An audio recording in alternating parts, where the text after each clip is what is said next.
கரையோரமா அழகா இருக்கிற ஒரு சின்ன கிராமம் இருந்துச்சு.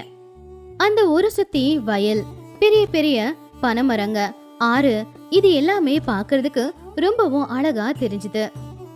அந்த காலத்துல ரோடுங்க எல்லாம் ஒன்னும் இருக்கல. அங்கிருந்து இங்க போகணும் அப்படின்னா எல்லாரும் படகுல ஆத்து தாண்டி தான் போக வேண்டி இருந்துச்சு. அந்த ஊர்ல இருந்து பக்கத்து ஊருக்கு போகணும்னாலும் கூட அவங்க பெரிய ஆற தாண்டி தான் போகணும்.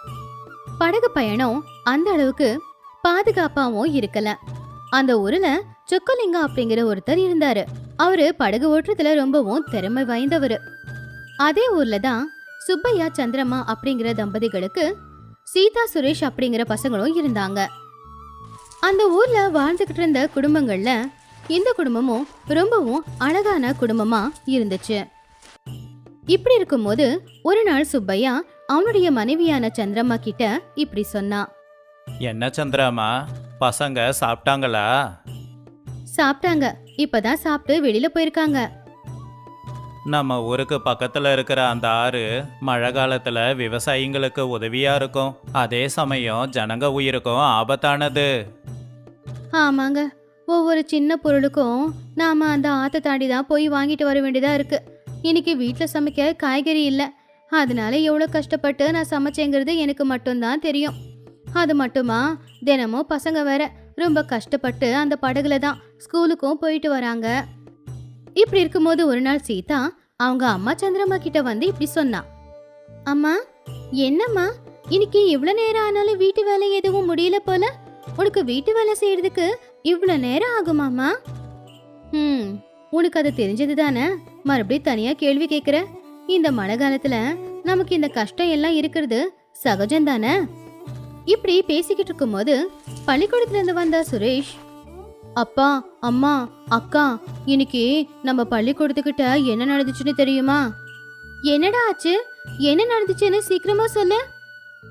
நான் சொன்னதை கேட்டீங்கன்னா நீங்க எல்லாரும் என்ன நிச்சயமா பாராட்டுவீங்க. முதல்ல என்ன நடந்துச்சுன்னு சொல்லுடா. யாருக்கிட்டயாவது திட்டு வாங்கிட்டு வந்தியா?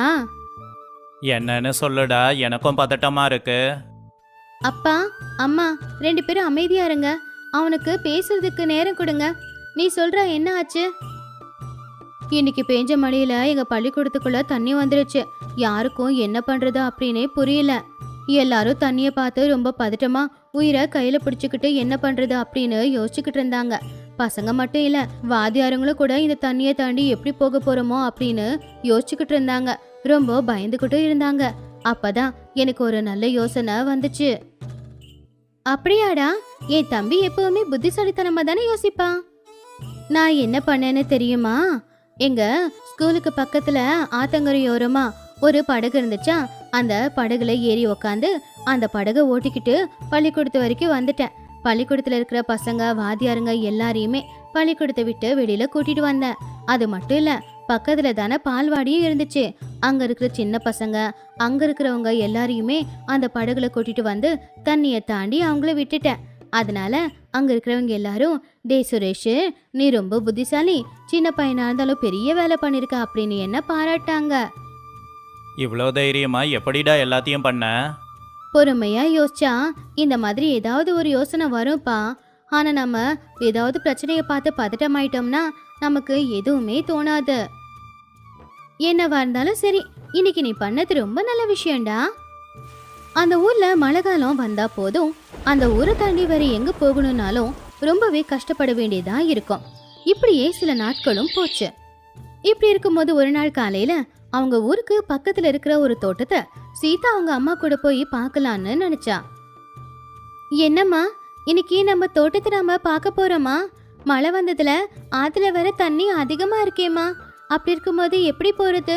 இன்னைக்கு நாம போய் தான் ஆகணுமா, இல்ல இன்னொரு நாள் போய்க்கலாமா? அங்கதான் படகு இருக்குல்ல, நாம அதுல ஏறி போலாம். ஆனா இப்ப இருக்கிற நிலைமையில ஆத்த தாண்டி போக முடியுமா? தினமும் நானும் உங்க அப்பாவும் அந்த படகுல தானே தோட்டத்துக்கு போய்கிட்டு இருக்கோம். இன்னைக்கு நீ வந்தனா எப்படி நாங்க படகுல போறோம் அப்படிங்கறத பார்க்கலாம். சரிம்மா, அப்படின்னா சீக்கிரமா வேலையை முடிச்சிட்டு நாம 2 பேரும் கிளம்பி போலாம். அப்புறமா வந்தாங்க. அங்க பக்கத்துல இருக்கிற படகை பார்த்து, இத ஓட்டுறதுக்கு இங்க யாருமே இல்லையேம்மா. அப்படி இருக்கும்போது நாம எப்படி இதுல போறது? ஏன் சீதா, நம்ம ஊர்ல சொக்கலிங்கம் அப்படிங்கிற ஒரு வயசான தாத்தா இருக்காரே, அவர் பேரை நீ இதுவரைக்கும் கேள்விப்பட்டதே இல்லையா? ம், எப்பவும் கேட்டதும் இல்ல, அவரை நான் பார்த்ததும் இல்லம்மா. அந்த தாத்தா படகு ஓட்டுறதுல ரொம்பவும் திறமைசாலி தெரியுமா? வயசாயிருந்தாலும் ரொம்ப அழகா ஓட்டுவாரு. அப்படியாம்மா? ஆமா, இப்ப அவர் எங்க இருக்காரு? இங்க எங்கேயாவது பக்கத்துல இருப்பாரு. யாராவது கரைக்கு வந்தா அவரை ஆத்து தாண்ட வைப்பாரு. அப்படி அவங்க பேசிக்கிட்டு இருக்கும் போதே சொக்கலிங்க தாத்தா அங்க வந்தாரு. என்னம்மா சந்திராம்மா, ரொம்ப நாளைக்கு அப்புறமா உன் பொண்ணை தோட்டத்துக்கு கூட்டிட்டு போற போல தெரியுது. தோட்டத்தை மட்டும் பாக்குறதுக்கு இல்ல தாத்தா, இந்த மலையில படகு பயணம், அதுவும் உன் கூட போறது எப்படி இருக்கணும் அப்படின்னு என் பொண்ணுக்கு தெரியப்படுத்த போறேன். சரி சரி, ஏறுங்க போலாம். நீ சொன்னது இந்த தாத்தாவை பத்தியாமா? ஆமா சீதா. தாத்தா, மழை அதிகமா பெய்ஞ்சு தண்ணி அதிகமா இருக்கே, பரவாயில்லையா? தாத்தா சிரிச்சுக்கிட்டே, என் படகுக்கு 60 வயசாயிடுச்சுமா. 60 வருஷமா என் படகு எப்பவும் தொந்தரவு கொடுத்ததே இல்லை. அப்படியே தாத்தா, உன் கூடவே உன்னுடைய படகுக்கும் வயசு அதிகமாயிடுச்சா? சின்ன வயசுல உன் அப்பாவும் என் படகுல பயணம் செஞ்சவன் தான். வீட்டுக்கு போனதுக்கு அப்புறம் என்னை பத்தி உன் அப்பா கிட்ட பேசிப்பாரு. அப்படி அவங்க கூடவே சேர்ந்து இன்னும் சில பேர் அந்த படகுல பயணம் செய்ய உக்காந்தாங்க. தாத்தா கவனமா படக ஓட்ட ஆரம்பிச்சாரு. ஆத்தங்கரையோரமா நிறைய தோட்டங்கள் இருந்துச்சு. பார்க்கறதுக்கு ரொம்பவும் அழகாவும் இருந்துச்சு. இது எல்லாத்தையுமே பார்த்துக்கிட்டு சீதா ரசிச்சுக்கிட்டே வந்தா. அது எல்லாத்தையும் பார்த்து சந்தோஷமா சீதா அவங்க அம்மா கிட்ட, நீ சொல்லும் போது நான் என்னவோன்னு நினைச்சேம்மா, ஆனா நீ சொன்னது உண்மைதான் அம்மா. சில்லுன்னு வீசுற காத்துல இந்த படகு பயணம் ரொம்ப நல்லா இருக்கு. இது எல்லாத்தையும் பார்த்து நீ சந்தோஷப்படுவேன்னு தானே உன்னையே நான் கூட கூட்டிக்கிட்டு வந்தேன். அப்படி அவங்க 2 பேரும் பேசிக்கிட்டு இருந்த அதே நேரத்துல ஆகாயத்துல இருந்த மேகங்கள் எல்லாமே கருக்க ஆரம்பிச்சுது. இடி மின்னல் சத்தமும் கேட்டுச்சு. அந்த சத்தத்துக்கு அதுல உட்காந்துருந்தவங்க எல்லாருமே பயப்பட ஆரம்பிச்சாங்க. ஆனா அந்த படகு ஓட்டிக்கிட்டு இருந்த தாத்தாவுக்கு மட்டும் கொஞ்சம் கூட பயமே வரல. அவரு ரொம்பவும் தைரியமா அந்த படக ஓட்டிக்கிட்டு இருந்தாரு. என்னம்மா அது, திடீர்னு வெயில் அடிச்சுக்கிட்டு இருந்த இடத்துல மழை பெய்யற மாதிரி இருக்கு, ரொம்ப இருட்டாவும் இருக்கு. அம்மா, எனக்கு ரொம்ப பயமாவும் இருக்குமா. தாத்தா இருக்கும்போது நாம எதுக்கு பயப்படணும்? இத்தனை வருஷத்துல என்ன மழை புயல் வந்தாலும் சரி, பத்திரமா நம்மள கரைக்கு கொண்டு போய் சேர்த்துக்கிட்டு இருக்கிறவர் தான் இந்த தாத்தா. இவர் இருக்கும்போது நாம என்ன மழை பெஞ்சாலும் சரி, எதுக்கும் பயப்பட வேண்டிய அவசியமே இல்ல. தாத்தா, நாங்க எல்லாரும் இவ்வளவு பயப்படுறோமே, உனக்கு பயமா இல்லையா?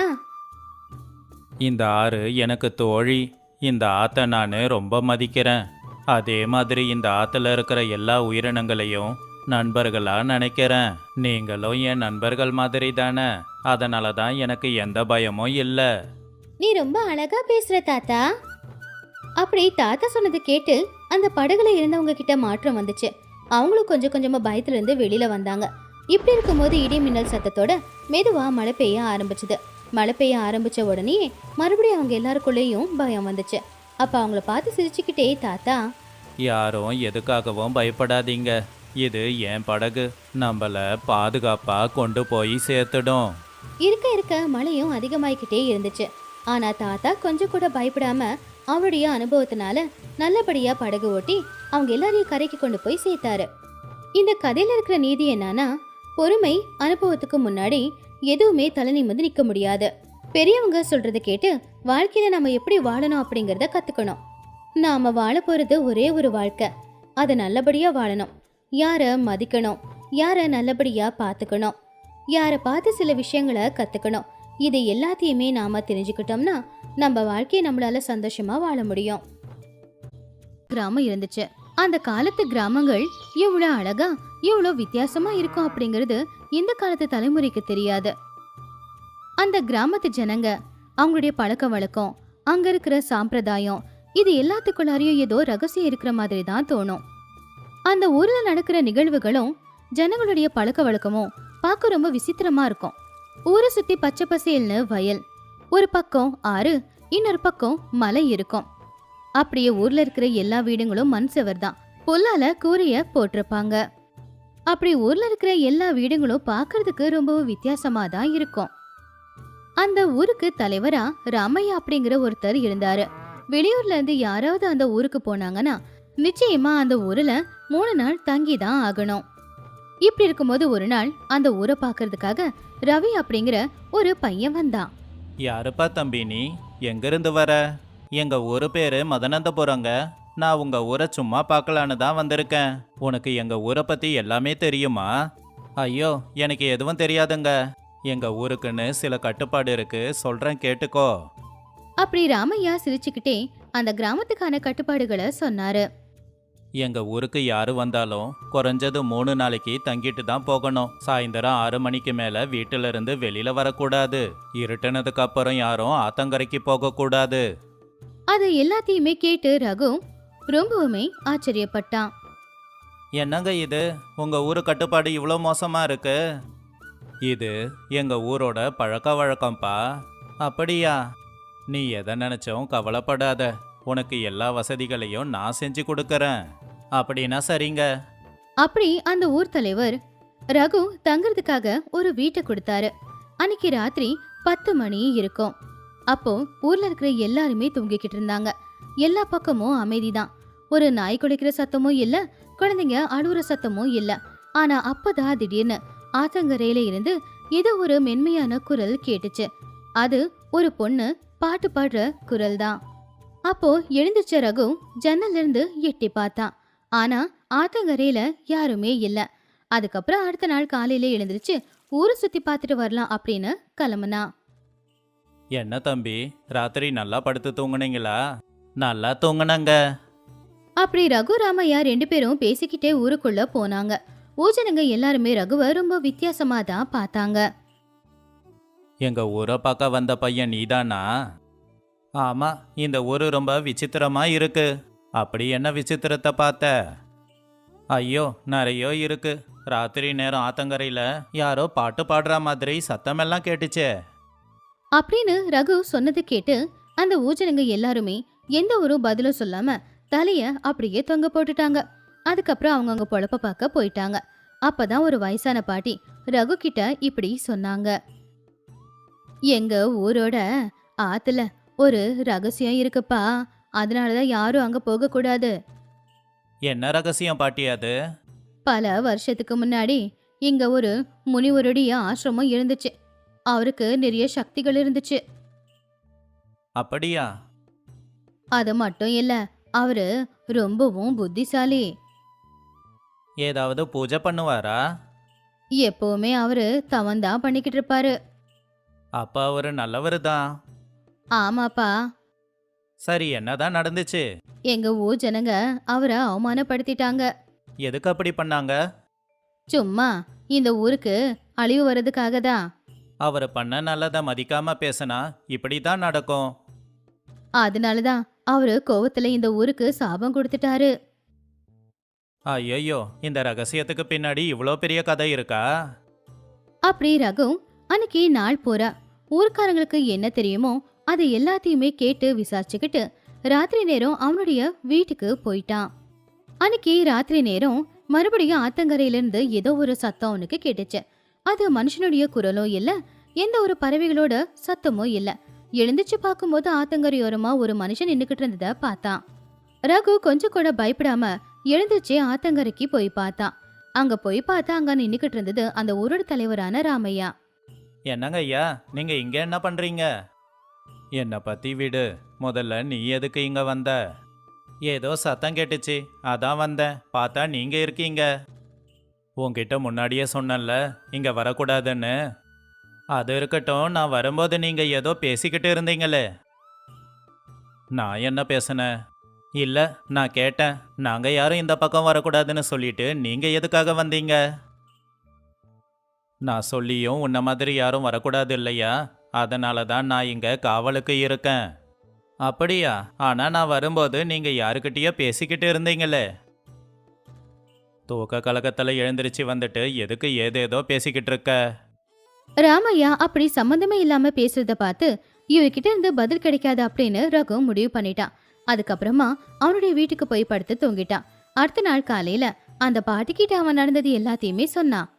ஆமாப்பா, ராத்திரி நேரத்துல அவரு அந்த ஆத்தங்கரை கிட்ட போய் பேசிக்கிட்டு இருப்பாரு. ஆனா எதுக்காக அப்படி பண்றாரு? கொஞ்ச நாளைக்கு முன்னாடி தான் அந்த உண்மை எங்களுக்கே தெரிஞ்சுது. என்ன உண்மை பாட்டி? அவரு ஆண்மாக்களோட பேசிக்கிட்டு இருப்பாரு. அப்படியா? ஆமாப்பா, நாம அதை பார்த்து யாருக்கிட்ட பேசிக்கிட்டு இருக்கேன்னு கேட்டா எதுவும் சொல்ல மாட்டாரு. இதுக்கு எந்த ஒரு தீர்வையும் யாரும் யோசிக்கலையா? ஊர் தலைவரா இருக்கிற அவரு தானே எந்த ஒரு முடிவையும் எடுக்கணும். ஆனா கிராமத்து ஜனங்க எல்லாரும் இதுக்கு ஒரு தீர்வை சொல்லித்தானே ஆகணும். அப்படின்னு சொல்லி ரகு மறுபடியும் போய் வீட்டுல படுத்து தூங்கிக்கிட்டு இருந்தான். ராத்திரி மறுபடியும் அதே மாதிரி சத்தம் அவனுக்கு கேட்டுச்சு. ரகு எழுந்திருச்சு அந்த ஆத்தங்கரை கிட்ட போனான். அப்ப அங்க கண்ணுக்கு தெரியாத ஆள் கூட ராமையா எதையோ பேசிக்கிட்டு இருந்தாரு. என்ன தம்பி இங்க வந்திருக்க? இன்னைக்கு என்னானாலும் நீங்க என்கிட்ட உண்மையை சொல்லியாகணும்.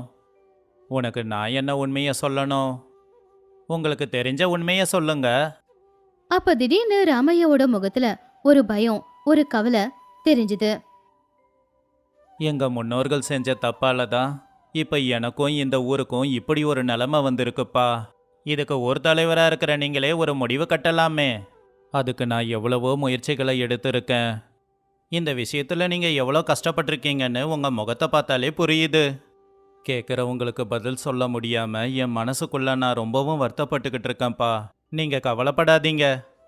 தினமும் நான் இங்க காவலுக்கு இருந்துக்கிட்டு யாருக்கும் எந்த பிரச்சனையும் வராம பார்த்துக்கிட்டு இருக்கேன். இதுக்கு நிச்சயமா ஒரு தீர்வை கண்டுபிடிச்சி தான் ஆகணும். அப்படி ரெண்டு பேருமே பேசிக்கிட்டு யோசிக்க ஆரம்பிச்சாங்க. சரி, எனக்கு தெரிஞ்சு பக்கத்து ஊரில் ஒரு சாமியார் இருக்காரு. நான் காலையில போய் அவரை பார்க்கறேன். சரி, அப்படியே பண்ணுப்பா. அப்படி ரகு அந்த கிராமத்துல நடக்கிற ரொம்பவும் விசித்திரமான சம்பவங்களை போய் ஒரு சாமியார் கிட்ட எடுத்து சொன்னான். இதுக்கு நிச்சயமா ஒரு பரிகாரம் இருக்கு. என்னன்னு சொல்லுங்க சுவாமி.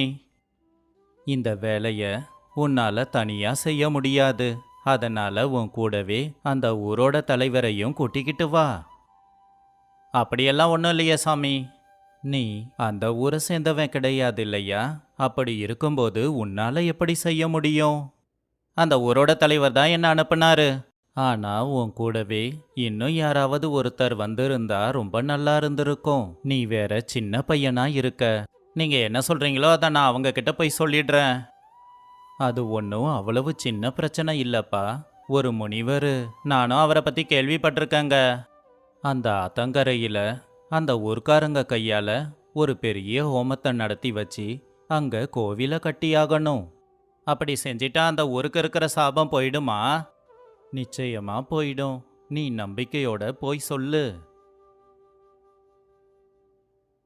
ரகுவும் சரி அப்படின்னு சொல்லி ராமையாவை வந்து பார்த்து முனிவர் என்ன சொன்னாரோ எல்லாத்தையுமே சொன்னான்.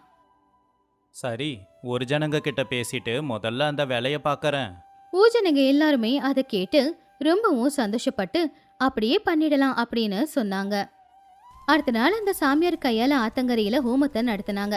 அப்புறம் சாமியார் சொன்ன மாதிரி கோவில் கட்டுற வேலைய ஆரம்பிச்சாங்க. சில நாட்கள்லயே கோவிலை கட்டி தினமும் அந்த கோவில்ல பூஜையை செஞ்சுக்கிட்டு இருந்தாங்க. இப்படி பண்ண ஆரம்பிச்ச நாள்ல இருந்து அந்த ஊர்ல வேற எந்த ஒரு சம்பவமே நடக்கல. அந்த ஊஜனங்க எல்லாருமே ரொம்ப நிம்மதியா வாழ ஆரம்பிச்சாங்க. அவங்க பிரச்சனையை தீர்த்த ரகுவ எல்லாருமே பாராட்டினாங்க. இந்த கதையில இருக்கிற நீதி என்னன்னா, ஒரு மனுஷன் நினைச்சா என்ன பிரச்சனை வந்தாலும் சரி, நிதானமா யோசிச்சு அந்த பிரச்சனைக்கான தீர்வை கண்டுபிடிக்க முடியும்.